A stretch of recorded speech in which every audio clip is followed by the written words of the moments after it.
Welcome back to Be the Good with Kate, the show that inspires each of us to see how we have the power to make a difference all around us. Each episode highlights an individual doing good in the world while following their passions, good for their own souls and for others. I get so excited about sharing each and every episode of Be the Good with you, and I hope you enjoy these people and stories. If you're new here, welcome, and if you are returning, thank you so much for your support. I'm so glad you found Be the Good with Kate and would love to hear from you. If you're finding value in these episodes, I invite you to share with someone who could also use this dose of good news, or tag me on social with your favorite quote from the episode. Every share, subscriber, review, and comment helps me to share these guests' wonderful work to more people. Thank you for your help in this. Now, on to this week's episode. Let's spread a little more goodness in the world. Welcome back to Be the Good with Kate, and I'm so excited to introduce you to Tony Vlahovic. He has been the last person I have gotten to squeeze in for this season because you are absolutely in for a treat to hear his journey, and I can't wait to hear more for him. A bit about Tony: he is a former professional baseball player, and today he's an author, coach, and advocate for individuals with disabilities.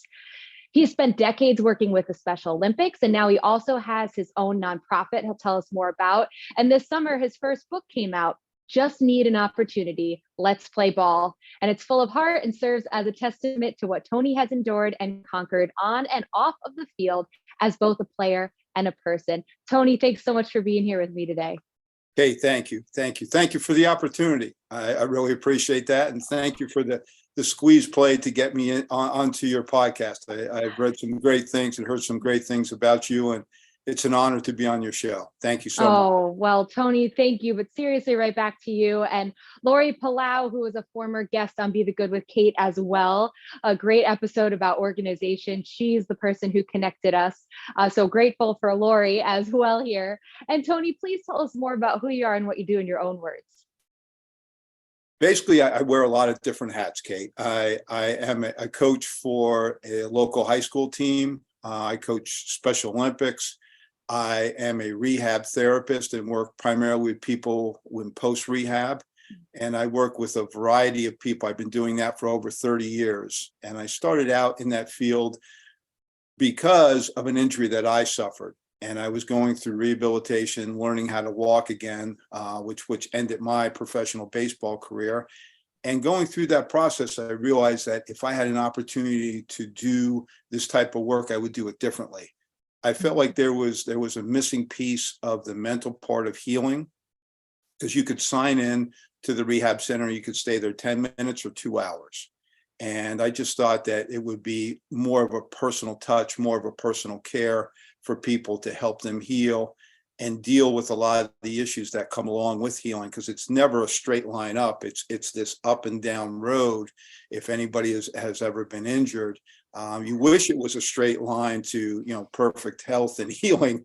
Unfortunately, it doesn't work that way. And I always tell people, if we can get you back to 90% of what you were, we're doing a great job. There's always that little 10% that you have to deal with. So that's what I do on a daily basis. As you mentioned, was able to start a nonprofit a few years ago called BaseABLE with some very close friends. And they saw what I was doing with Special Olympics. And I was trying to keep the piece of Special Olympics alive, which was baseball. And backtrack for a second, back in 2011, I was introduced to the CEO of Special Olympics New Jersey, a gentleman named Mark Edenson. And Mark he was basically the pioneer and had this thought that athletes in Special Olympics love baseball so much. And what he got me was that he said, Tony, every day you wear some type of baseball hat.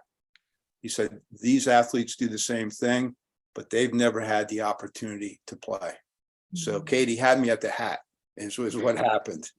So my Special Olympics baseball hat, and ever since then, I've been on a journey with him as a mentor, guiding me through years of pulling these athletes together and trying to spread that word.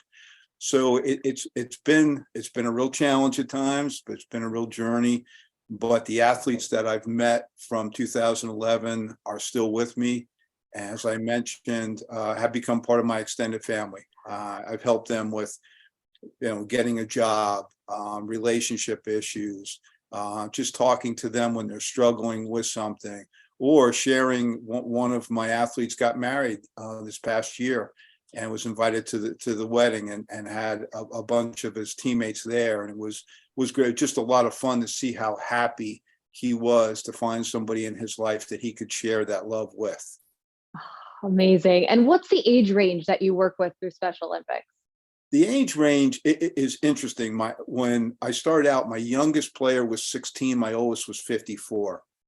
Oh, wow. Yeah, it's a wide range. Wide range. The beauty of Special Olympics is there really isn't an age range. Like, they have youth programs, very, very small kids that they start to work with and develop, which is amazing. But it can go on. I mean, there are people that involved with Special Olympics, like the USA Games, and they just finished up the International Special Olympics in Berlin. And those athletes could be 70, 80 years old for the different events. And it's intellectual disabilities. There are some physical disabilities. No one is turned away, which is great. It's for men, women. Doesn't matter about the color of your skin, or your religious background. Has nothing to do with that. It's just them as a person. And that's really what you see with these athletes. When I've been around them, probably some of the nicest people I've ever met in my life. And once that trust is developed, it comes from the heart. It's not a like anymore, it's a love. Yeah. Walk into practice and you get this big hug, and I could have the worst day of my life in my mind, and this big smile, and, "Hey coach, how you doing? Great to see you." And I start to smile. Changes like that. So yes. Just an amazing group of individuals. Good. And isn't that amazing with volunteer work in general, that feeling that it's an immediate endorphin boost? It's immediate, like, you're not only helping them, they're helping you feel better as well. It just is how it works out. Absolutely. Yeah. It's that mutual energy that you walk in, and like I said, it's like having a best friend that no matter what you did, good or bad that day, that person is always there. It's unconditional love is what I'm trying to say. And you really see that, and you really feel that at a certain point. And like I said, I'm like a dog with a bone, Kate, in terms of trying to help these people. And it's not only the people I've come in contact with. I know there's people across North America. There's 61 million people in the United States that have some type of disability. Mm-hmm. So we're really trying to bring more of the awareness to them and the acceptance. And, again, they just need an opportunity. A lot of them have never been given an opportunity, not only to play baseball, but just to do things in general or in life that you and I may take for granted, but they've never had that opportunity. So it's a bigger piece than baseball. Baseball is a platform that we like to build from. And obviously I love baseball, but also if we can help somebody with their life skills and social skills, and become more confident as a person, and have stronger positive relationships, I think it's wonderful. So that's what we're trying to do. So I have a long way to go. But so much you've already done. And Tony, I'm curious, when you were playing baseball, did you know about the extent of the nonprofit world? Did you have it in your heart already that you wanted to volunteer? Did this all come out after the accident? Kind of what was that path or journey from going from playing baseball and that being your whole life to this world of the giving back and the volunteering? That's a great question. I did not understand the nonprofit world, didn't have an idea about it when I was playing. I can tell you, I've always had a spot in my heart for people with disabilities. From the time I was growing up, some of the kids that I grew up with in the neighborhood who were in special ed, and some of the kids would make fun of or pick on, I would step in and protect them. I don't know where that came from, but it was just something inside of me. And when I was playing, my goal was to take care of my family and people around me as much as I possibly could. I did not have the concept of working with people with disabilities. I was interacted with them, but it was something that I did. I never thought much outside of just that interaction. But once baseball was over and I went through, some personal issues in terms of my injuries and my mental state, it really started to sink in. Like, wow, this is a very different level that I never experienced, and I need some help with this. And once I was able to work through and continue down that journey, it really changed the way I looked at people with disabilities and what I could do for them. So to be quite honest, like I said, I just did things, but there wasn't a plan or intent behind it at that point.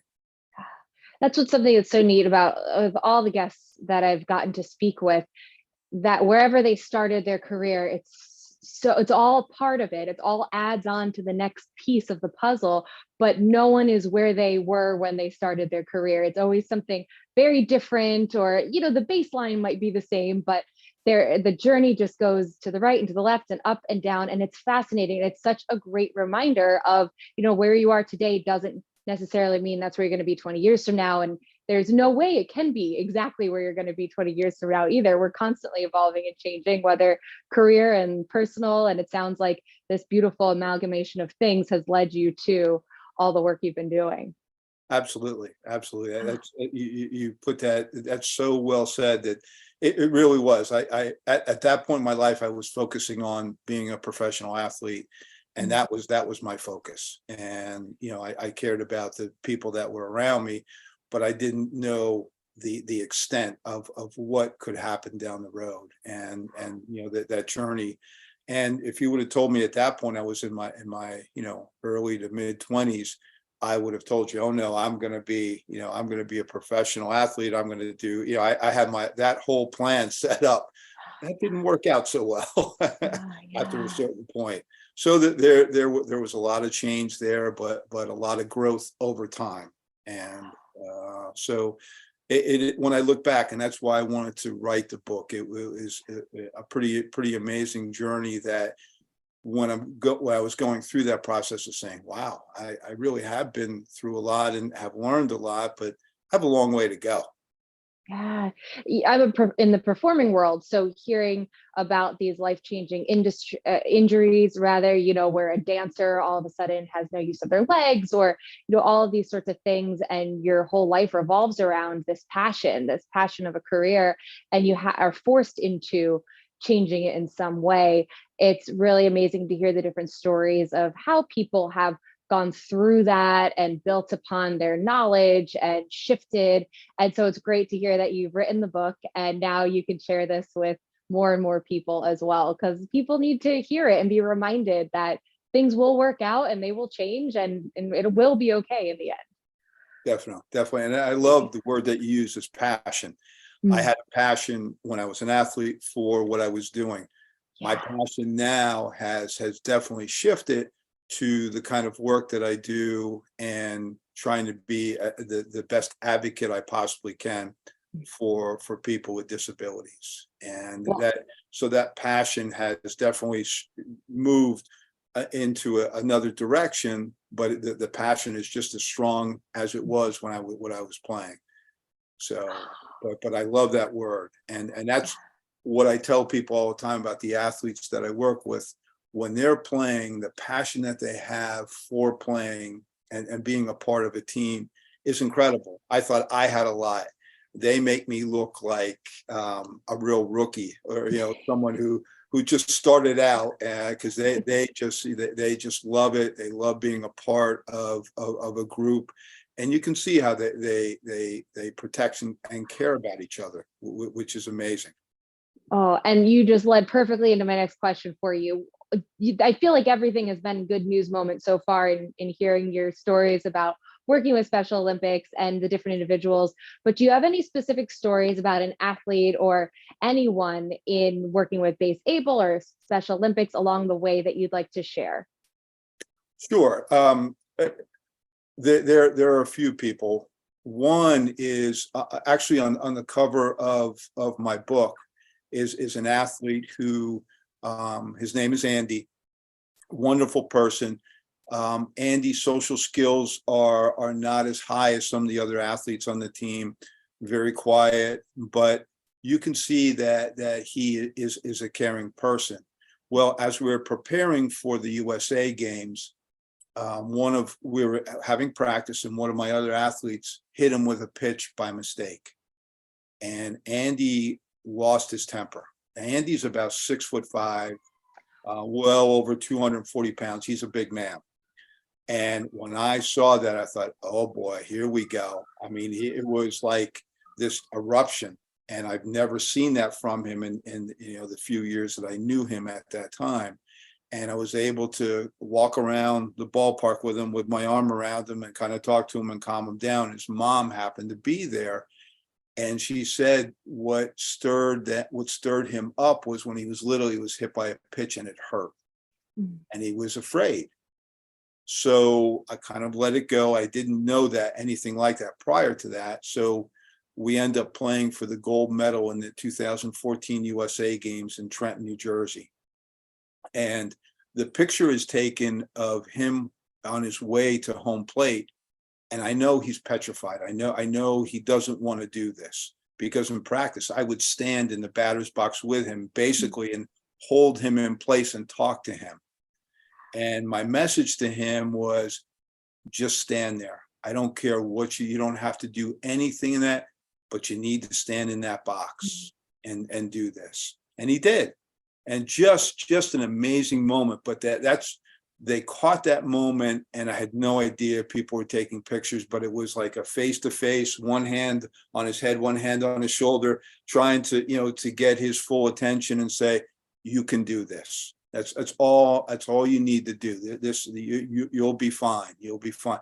And kept repeating that to him. So to see that small change in him, which was huge in his mind, but small for people watching, was just incredible to see how he could go up. And he did. He stood there and he was amazing. He absolutely went through it. I don't remember exactly what he did, but I remember him looking in the box. He kept looking down at me, and I kept, it's okay. You got this. We're good. So a moment like that is basically, for me, it was life-changing to see someone who worked through such a deep-rooted fear from childhood to a person who, and I don't remember exactly how old he was at the time. He may have been in his late 30s. So a long time of holding this in and being in front of a few thousand people with the lights on and this whole to do. I mean, this was a big deal. And to work through that as an athlete with an intellectual disability, to me, was incredible. You must just, on a daily basis, working with all these different people, your skill set must just be developing by the day still, every day, of like how to deal with conflict and the different ability levels and just all of the different personalities. Talk about just constantly growing and learning through what you do. Some days, Kate, it's better than others. I'll tell you a funny story on the other side. I had one of my athletes who, I love this guy, and he was mad at me at practice because I wasn't playing him in the position that he wanted to play. So he was acting like a baby. And I basically said, you know what? I'm the coach. You listen to what I say. He said, you know what? I'm going to call Special Olympics and get you fired. I said, okay, here's my phone. Call him. And by the way, tell him to hold my pay. And he looked at me. He said, you get paid a lot. I said, I'm a volunteer. I don't get paid anything. I do this because I love you guys and I love the game. Well, and I said, and by the way, go sit down. I'm not going to tolerate that kind of behavior. Went over, sat in the bench. About 15 minutes later, was walking out. And now the interesting part is the other players went over and started to whisper, oh, you got Coach Tony mad. You got him mad. You shouldn't have done that. And you need to apologize to him, because he cares about us. So, and I didn't send him over there. They were kind of working it. So he came over with the head down, kind of the puppy dog, eyes and the whole bit. Yeah, coach, I'm sorry. I said, okay, who's the coach? He said, you're the coach. I said, who's the player? I'm the player. I said, guess what? Whatever you and I work out together, you'll be great. That was the end of that. But it was so funny. It was like, I'm going to call, I'm going to get you, I'm Maddie, I'm going to get you fired. I said, okay. Oh my gosh. So talk about skill set. Obviously that day he got me a little wound up, and my emotions took over. And actually it was good for them to see that there were some boundaries, and there were some, it's a relationship, and it goes back and forth. And it was kind of learning by the seat of my pants because of spending the time with them and making mistakes, as a coach and as a mentor, and owning up to it. Say, look, I'm sorry that I didn't handle that well, or that, I could have done that better. And then they put their arm around me and say, you know what, coach, you're okay. We'll work through that with you. Thank you. That's great. Excellent. Well, are there any like sayings or mantras that help you through those challenging times? Yeah, actually one I have that I wear on a wristband. Nothing is possible. And that's something, that and never ever give up.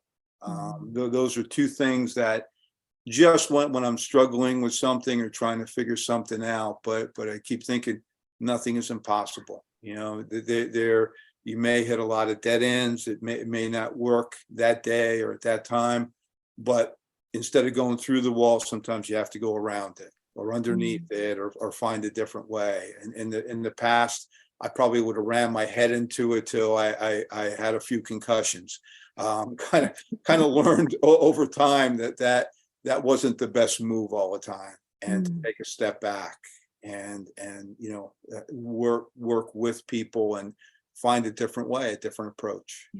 But those are two things I live by. One other is just a random act of kindness for people. Just having a person smile that day, holding the door open for somebody, just little things like that. I know it's work, and someone's done that for me. And when you return that favor, it's pretty amazing that the power that brings in a very simple moment. Somebody you've never seen before, you may never see again, and that small moment changes everything. And there's studies to back that up now, and I'm so grateful that more of it's coming to light, because we need those reminders of, when you do smile at a stranger, there are those receptors in the brain that are boosted for both of you, and when someone holds a door and gives a compliment. So it's really important, though it's never too small of an act of kindness, for sure. Never. And I feel like what you just said could answer my last question, but if you want to keep going with it, I've been asking all my guests, if someone came to you and said, I want to make a difference, like I see what you're doing, I want to do something too, but I feel overwhelmed, I don't know where to start. Is there any advice you'd give them? Yes, I would, first of all, think about, a group or an individual or an area that they may be interested in, and maybe going to talk to someone who actually does it, maybe a volunteer or somebody in the organization, and observe. Just go and observe and watch and listen. And that's really the key, of kind of sit back and you learn a lot from observing. And that's what I would suggest that someone does. Like, if you're really interested in working with people with disabilities, go to a VA hospital, go to, a school where disabled kids work, or go to school, go to a Special Olympics event, go to a challenger event for Little League. There's so many people out there. There's so many organizations that could use help on all different levels. And I think getting outside of yourself and taking that first step is the biggest. And talking about to other people like yourself, saying, I'd really like to help, but I don't know what I'm doing. Well, what areas are you interested in? And let's build from there. What would you like to do? What interests do you have? I'd like to read. Well, there's places where you can read to the blind, or read to children. So I think the first part is, instead of just talking about it, is take that first step. It's always a start that finishes a lot of people, because I don't know what to do. Take that first step, and sometimes it may not work out, but you know what, you learn from it, and you build on it. It's try on it. It's life. You hopefully build on your experiences. And hopefully you won't get fired, since you're not getting a paycheck to begin with. That's right. Try. I probably was one of the few people who got fired as a volunteer, and and didn't know that I could get fired like that. So. Hey, Tony, where can people find you, follow Special Olympics, find your book online? My book is actually on Amazon.com, and it's Just Need an Opportunity. Let's Play Ball, and it's under my name. My name is Tony Vlahovic. If you look that up, my nonprofit is BaseABLE.org, and there's some great videos on there and pictures of events and things that we do. What the basic purpose of that organization is to help people who are athletes that have disabilities, give them an opportunity to play the game of baseball, help them out with equipment, help them out with travel. We're going to start a coach education process for people. The other thing is I'm on Twitter at Tony Vlahovic.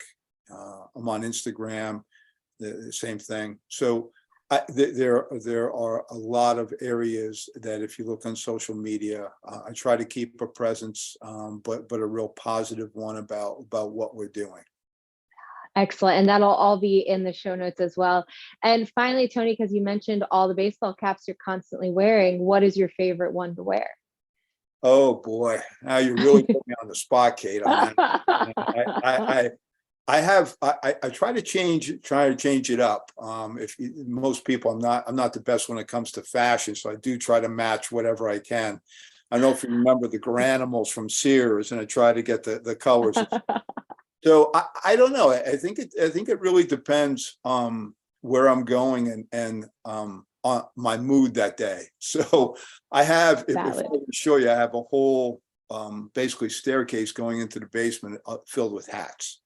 And it seems like my son has picked up on that also. So, but I have to tell you, I probably don't have a favorite, but there are some that I lean toward, and I let my high school players, my team, create a new hat every year. And really a neat thing for them. If they play for me for 4 years, they have 4 different hats. And I let the seniors kind of design that, and then we go back and then they put basically their name on it, cool. Which is great. So that's part of our tradition. My Special Olympic athletes, I get them involved with their hats also as much as I possibly can, which they love also, but they also love a lot of other hats. So they just about any team that we go see play or we're invited to, they want the hat. It's their memento. Right, exactly. Well, excellent. Tony, I can't thank you enough for your time today and all that you're doing. Okay, thank you. You do amazing work, and I hope you continue to. And thank you for the opportunity. I really appreciate it. And again, thank you for giving me the chance to be on your show and to meet you. In taking classes over the years or observing workout videos, one major piece that is often missing: stressing safety and form. Additionally, group fitness classes are often marketed as being open to all levels, yet how often do instructors not give modifications nor progressions so that each participant truly can get what he or she needs out of the class? So that's why I created the 101 series, which take things back to basics with 3 separate courses: Bar 101, Pilates 101, and HIIT 101, focusing on safety and efficiency so you can maximize your workouts. Be confident when you step into a group fitness class or workout on your own. Be strong in your execution of the most common exercises, and be proud of yourself for taking these huge steps forward on your health journey. Check it out at bebykate.com. The link is in the show notes. Thanks so much for listening to Be the Good with Kate Chericello. Whether you're listening on YouTube or via podcast, it would mean the world if you liked, subscribed, and or left a review. You heard about the good? Now go out and be the good in your life this week. If you have stories of good news that need to be shared, please send me a message. Thanks again, and have a great week.